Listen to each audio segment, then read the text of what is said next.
30 વર્ષ થા ગુજરાતની અંદર ભારતીય જનતા પાર્ટીની સરકાર છે, પણ શિક્ષણની હાલત ગુજરાતમાં જુઓ. સરકારી શિક્ષણ વ્યવસ્થા તદ્દન કથળીને તદ્દન ખાડે ગઈ છે. પ્રાઇવેટ શાળાઓ લૂંટવા સિવાય, માત્ર ને માત્ર પૈસા ઉઘરાવા સિવાય છોકરાઓ પર, છોકરાઓના વિકાસ ઉપર કશું કામ કરતી નથી. આમ આદમી પાર્ટીની પંજાબ સરકાર પંજાબની અંદર માત્ર 4 વર્ષના ગાળામાં નીતિ આયોગના રિપોર્ટમાં જે 26માં નંબરનું રાજ્ય હતું એ 1 નંબરનું રાજ્ય બન્યું છે.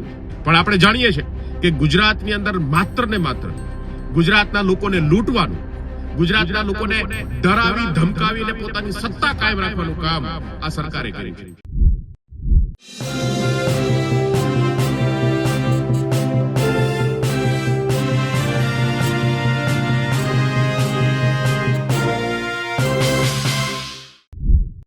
પીએમ મોદીની સરકારે ભૂપેન્દ્ર પટેલની સરકારની પોલ ખોલી નાખી છે. તો હાલમાં જ કેન્દ્ર સરકારના એક સર્વેમાં ગુજરાતની શિક્ષણ વ્યવસ્થાને 1000માંથી 600 અંક જ મળ્યા છે. એનો મતલબ કે 100માંથી માત્ર 60%. આ બાબતને ઉજાગર કરીને મોદી સરકારે ગુજરાત મોડલની અને ગુજરાતની શિક્ષણ વ્યવસ્થાની પોલ ખોલી છે. આ વાત કહી છે આમ આદમી પાર્ટીના નેતા મનોજ સોરઠિયાએ. નમસ્કાર, હું છું ચંદ્રિકા પુત્રી નિરાલી મહેરિયા. તો આવો સાંભળીએ મનોજ સોરઠિયાએ વધુમાં શું કહ્યું. નમસ્કાર. એક તરફ આખા દેશની અંદર શિક્ષા વ્યવસ્થાની બરબાદીને લઈ અને જેન આલ્ફા આંદોલિત છે.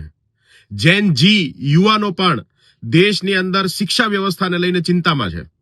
અને એની સામે 30 વર્ષ થા ગુજરાતની અંદર ભારતીય જનતા પાર્ટીની સરકાર છે, પણ શિક્ષણની હાલત ગુજરાતમાં જુઓ. સરકારી શિક્ષણ વ્યવસ્થા તદ્દન કથળીને તદ્દન ખાડે ગઈ છે. પ્રાઇવેટ શાળાઓ લૂંટવા સિવાય, માત્ર ને માત્ર પૈસા ઉઘરાવા સિવાય છોકરાઓ પર, છોકરાઓના વિકાસ ઉપર કશું કામ કરતી નથી. એ આપણે સૌ જાણીએ છીએ. હમણાં PGI 2.0 કેન્દ્રીય શિક્ષણ મંત્રાલયનો એક સર્વે આવ્યો. એ સર્વેની અંદર 1000માંથી ગુજરાતને માત્ર 600 પોઈન્ટ, એટલે કે શિક્ષણનું સ્તર માત્ર 60% જેટલું ગુજરાતની અંદર છે. આ 5 વર્ષ પહેલા જ્યારે ગુજરાત 5મા નંબરે હતું, એનેથી કથળી અને 15મા નંબર સુધી શિક્ષણનું સ્તર જે છે ગુજરાતનું નીચે આવ્યું છે. બીજી તરફ આમ આદમી પાર્ટીની પંજાબ સરકાર પંજાબની અંદર માત્ર 4 વર્ષના ગાળામાં નીતિ આયોગના રિપોર્ટમાં જે 26માં નંબરનું રાજ્ય હતું એ 1 નંબરનું રાજ્ય બન્યું છે. આ ફરક છે કે જ્યારે નિયત હોય, જ્યારે શિક્ષણ ઉપર જ્યારે સાચી નીતિ હોય, જ્યારે દેશના બાળકોના વિકાસ માટે દેશને સાચા અર્થમાં વિશ્વગુરુ બનાવવાનું જ્યારે સપનું હોય અને કામ કરવાની દાનત હોય, તો પંજાબ સરકારે જે કરી બતાવ્યું એ કામ ગુજરાત સરકારે પણ કરી બતાવવું જોઈએ.